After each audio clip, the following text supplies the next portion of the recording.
Okay, so for you who have been following me in this series, we did the closure on the wig cap. Okay, so today the only thing we're going to do is the outline. So as I mentioned before, I want to try to keep the videos as short as possible. So I'm just going to do like bit by bit, just so you guys can keep up with me. And if you ever want to go back to a video, it'll be specifically about a certain thing. So again, as I always mention, I use the mesh dome caps for custom wigs by Posh Collection. These are the best wig caps.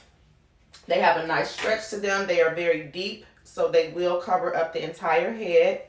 So you want to make sure you get those at iloveposhcollection.com. I'm using a medium, and the medium is for a 21 to 22 inch head. The measurements are on the back.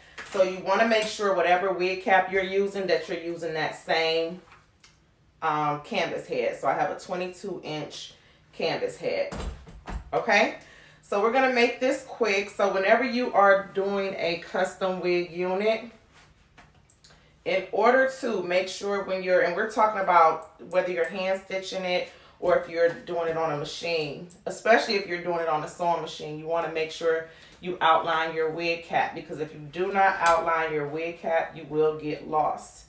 So I'm just going to place this back on the mannequin head, and you want to always put it about where you think your client's forehead will stop, which will probably be about right here. You don't want to put it too far in the front because that's not realistic, so you want to push it back. Okay, we're going to use the T-pins, and I'm going to show you guys how I lay my tracks to get fullness throughout the unit. Pin this out the way.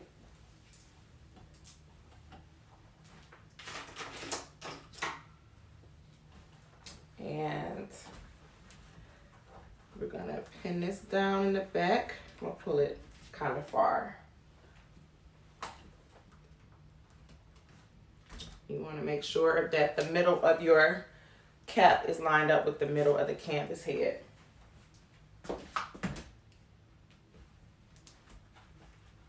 So remember I told you guys about how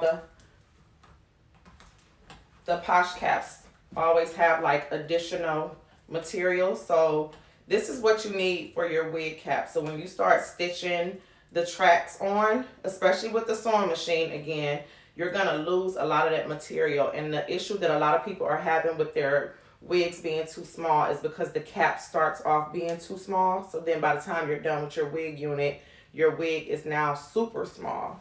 So you want to make sure you have extra material. And now I'm going to show you how I like to track my wigs. Like a lot of people, they may just start at the bottom and just go across, like back and forth across. I don't like going across because it's not allowing any fullness on the side. So from the moment I start my wig units, I always start tracking the hair from one side to the other. So it's like you're going to have like a U shape or horseshoe shape throughout the wig unit until you get about to the top.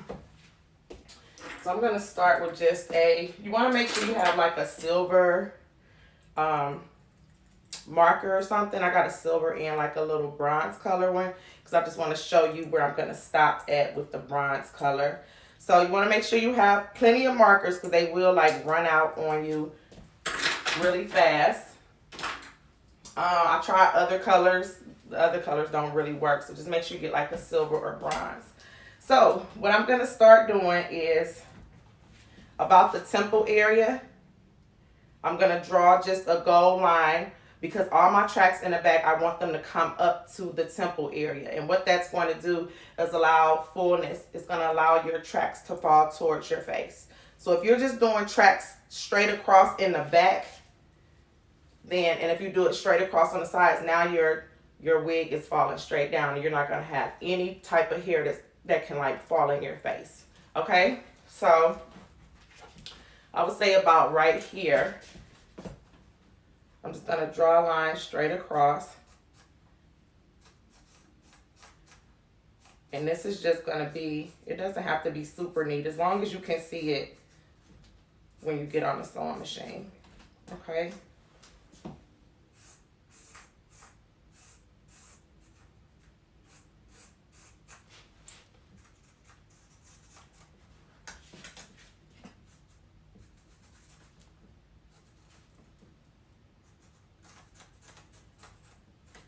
Okay, so this one line is where I'm gonna have all my tracks in the back meet at, okay? So now a lot of people always ask if you can stitch the tracks onto your band. You can stitch tracks onto your band, you just don't wanna like overdo it. So when I first start, because you don't wanna take away so much of your elasticity. Like it won't hurt if you do overlap over the band, you just don't wanna just keep overlapping over the band because that's going to eliminate your elasticity. So now, again, the way I like for my tracks to fall are at an angle so they can fall towards the base. So my very first track, I'm actually going to start above the band in the back. So about right here. And as I go up, I'm just going to follow above the band. But as I get to the top, I am going to actually cross over to the band because I want that track to come all the way to the side, all the way to the end of the cap. And I'm stopping them all at the goal line, okay? So this is where you want your first track.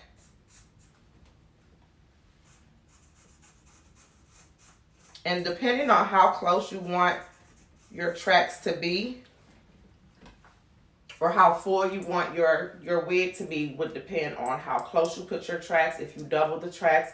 I've never doubled the tracks on my wigs because I always like for it to just kind of feel nice and even throughout. I don't really want to feel it being like super thick in the back and then get thin on the top.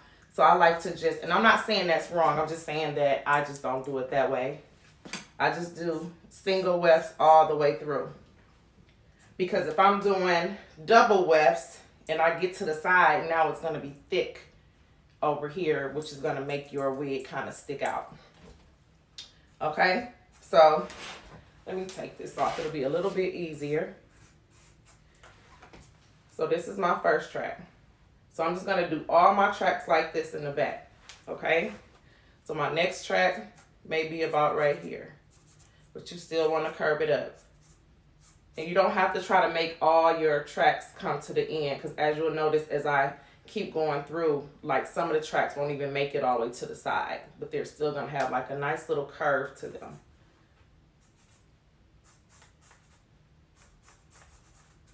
Okay, so here's our second track. Then you want to just start above that one.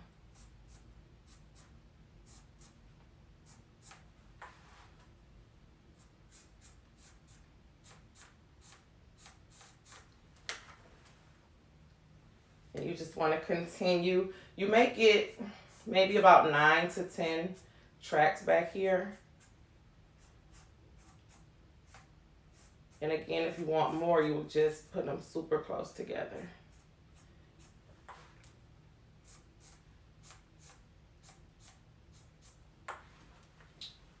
You guys see how I'm stopping all of them at the goal line? Because once we go above the goal line, they all will start coming straight across from left to right so that they will be flush up against the closure.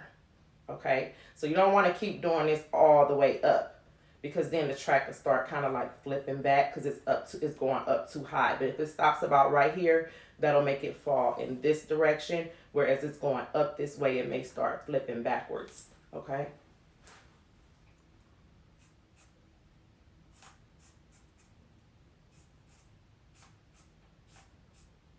And then once you get your lines on and you kind of get accustomed to using a sewing machine, if you want to go in between the line and stitch another track in between the line, then you can.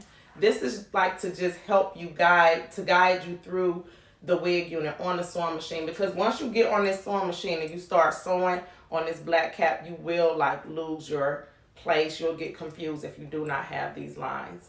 So you always want to outline. I do the outline after I put my closure on, because you don't need an outline for the closure.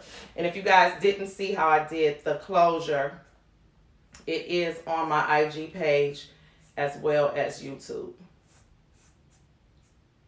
YouTube always has more detailed videos because I'm able to do longer minutes, where IG, I'm only allowed a certain amount of minutes. Okay. So can you guys see that? So all I did was took the lines up.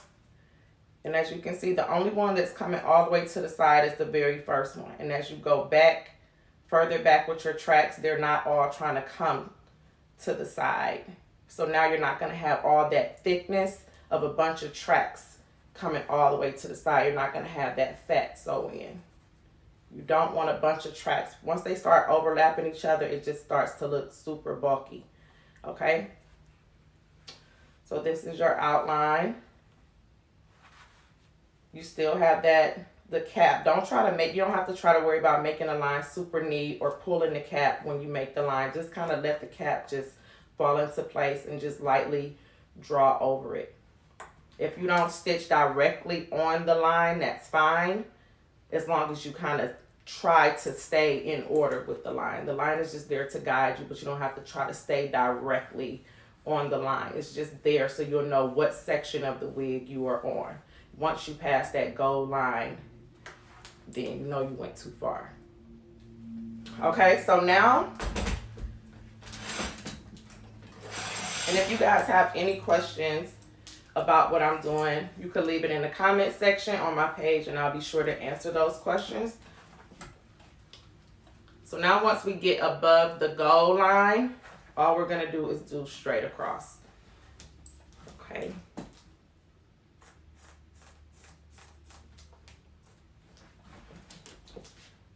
Turn it so you can see it. So you're just going to run parallel with the gold line, basically. Once you get above the gold line, just run parallel with the gold line until you've gotten all the way up to the top of your closure. Now this is a 7x7 closure. So usually if I use a 5x5 closure, once I get above the gold line, I usually get maybe about 4 or 5 more tracks in. But because this closure is bigger, then I'm only probably going to get about 2 or 3 more tracks in. But I'll probably try to force maybe another one. But my advice to you is, if you like a full wig unit, always make it thick at the bottom. So if you want to put your tracks super close, like say if you're doing like a 26-inch wig or 24-inch wig and you want it to be super thick, okay, and long, you want to pack your tracks in the back. So you want to make it super full back here, because from this part of your head on back, you're not going to get that bulkiness. But once you start packing the tracks too much on the side, that's when you get the fat wig. So if you want to put your tracks super close back here, just put your lines closer together. But as you get closer to the top, you don't want to put your lines too close together, because that's what's going to get you a bulky looking wig. But when you use the 7x7 closure, it's really good, because the 7x7 is going to stop about right here. So you're going to have flatness on the top before you get a bunch of tracks coming down. So let me just finish my lines.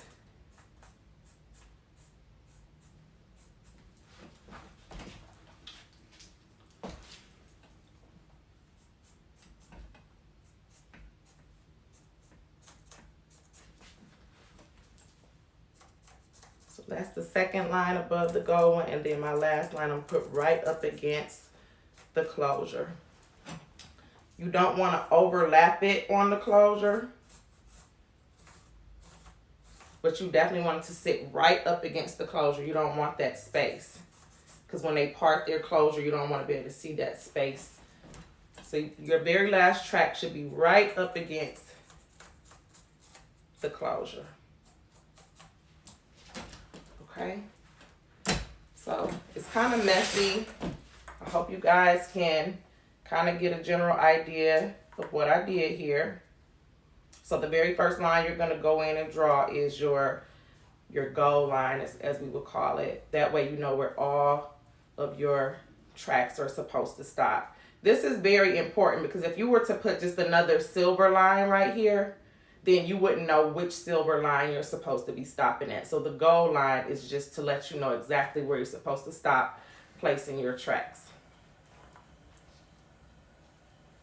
Okay.